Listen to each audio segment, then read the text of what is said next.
नमस्कार दोस्तों। आज हम पढ़ेंगे वेदांग के बारे में। वेदांग कितने होते हैं और वेदांगों के रचनाकार कौन कौन हैं उनके बारे में जानेंगे। ठीक है। वेदांग, आइए हम वेदांग पढ़ते हैं। वेदांग वेदांग वेदांग कितने होते हैं? 6 होते हैं। कितने होते हैं? वेदांग 6 होते हैं। वेदांगों का अध्ययन जो है भारत में, यानी कि भारत में ज्यामिति का विकास, उद्भव जो है विकास जो होता है भारत में, विकास उद्भव शुल्ब सूत्र से माना जाता है। वेदांगों का जो उद्भव माना जाता है वो शुल्ब सूत्र से। भारत में वेदांगों का उद्भव शुल्ब सूत्र से माना जाता है। शुल्ब सूत्र से माना जाता है। यानी कि भारत में जो है वेदांग का उद्भव शुल्ब सूत्र से माना जाता है। वेदांगों में कई सूत्र हैं, जैसे हमने बताया था स्रोत कल्प सूत्र। कल्प सूत्र 3 प्रकार के होते हैं: स्रोत सूत्र, गृह सूत्र, धर्म सूत्र। स्रोत सूत्र, गृह सूत्र, धर्म सूत्र। तो सबसे प्राचीन धर्म सूत्र के अनुसार, यानी सबसे प्राचीन धर्म सूत्रकार के अनुसार गौतम ऋषि हैं। सबसे प्राचीन धर्म सूत्र के सूत्रकार,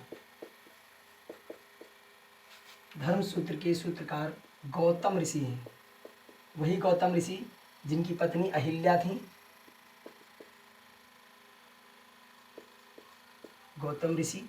गौतम ऋषि को माना जाता है।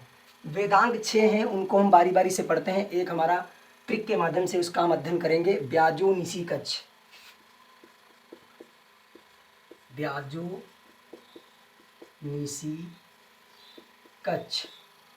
ब्याजो निसी कच्छ। ब्याजो का अर्थ होता है व्याकरण, यानी कि पहला हमारा हो जाएगा व्याकरण। वेदांग हमारा पहला हो जाएगा व्याकरण। दूसरा हो जाएगा ज्योतिषी।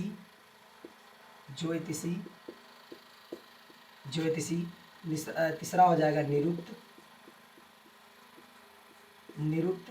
और शिक्षा हो जाएगा, सी से हो जाएगा शिक्षा, और का से हो जाएगा कल्प। चौथा, पांचवा कल्प, और छा से हो जाएगा छंद। 6 हो गए हमारे। ये 6 जो है वेदांग हैं। वेदांगों को हमने एक ट्रिक से माध्यम से याद रखा, ब्याजो निसी कच्छ। कई बार इसका हम अगर अध्ययन करेंगे तो हमको मतलब याद हो जाएगा। ब्याजो निसी कच्छ। एक एक बारी बारी से हम अब इनका अध्ययन करेंगे, बारी बारी से 6 से। तो हम इसको मिटा देते हैं। मिटाने वाला क्या हुआ?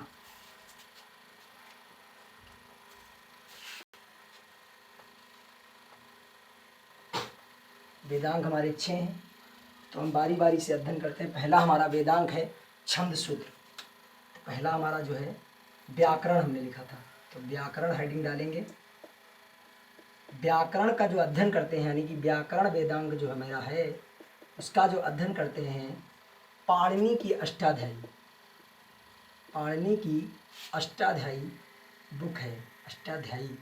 अष्टाध्यायी, ठीक है। अष्टाध्यायी पाणिनि की जो बुक है अष्टाध्यायी, उसी से हम व्याकरण का अध्ययन करते हैं।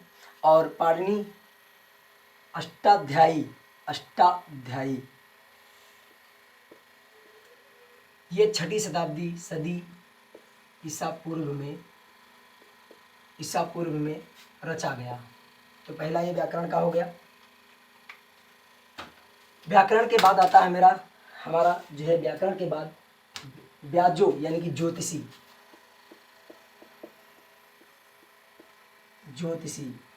दूसरा हमारा होता है, क्या होता है? ज्योतिषी। ज्योतिषी से पता चलता है कि मगध मुनि के द्वारा ये रचा गया। किसके द्वारा? मगध मुनि के द्वारा रचा गया। मगध मुनि। निरुक्त मास्क ने। नंबर तीसरा है निरुक्त। निरुक्त के रचनाकार है यास्क ने लिखी। मस्क नहीं, यास्क। यास्क ने लिखी।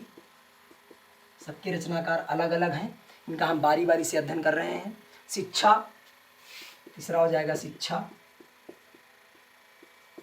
शिक्षा जो मेरा है वैदिक काल, वैदिक स्वरों के उच्चारण के हेतु जो है इसका उपयोग किया जाता है।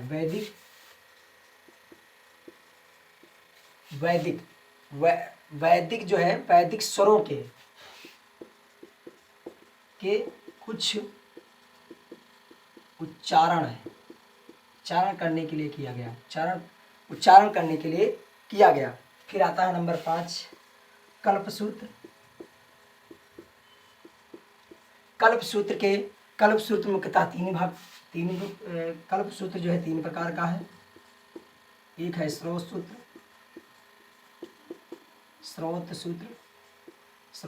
ग्रह सूत्र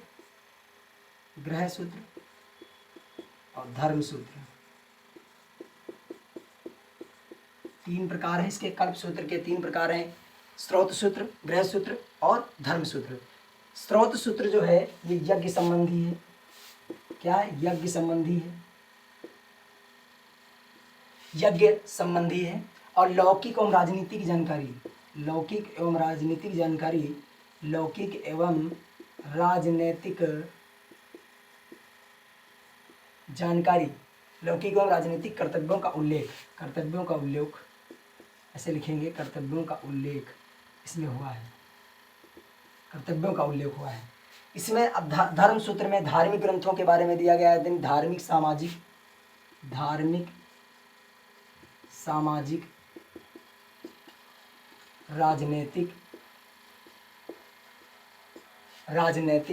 राजनैतिक कर्तव्यों का वर्णन है। ठीक है। नंबर 6 आता है मेरा, नंबर 6 पर आता है मेरा कल्प सूत्र, शिक्षा सूत्र, ज्योतिषी, छंद सूत्र।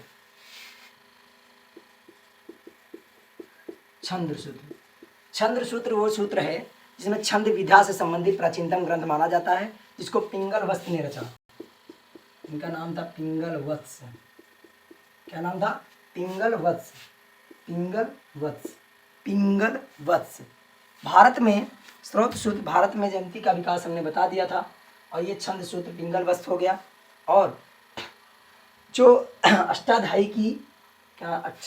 की जो पाणिनि की जो पुस्तक है व्याकरण की, पाणिनि की जो पुस्तक है 6वीं शताब्दी में रची गई थी, इसमें लगभग 400 श्लोक हैं। कितने हैं?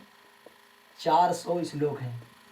इन 400 श्लोकों में 8 भाग हैं। क्या है? 8 भाग हैं।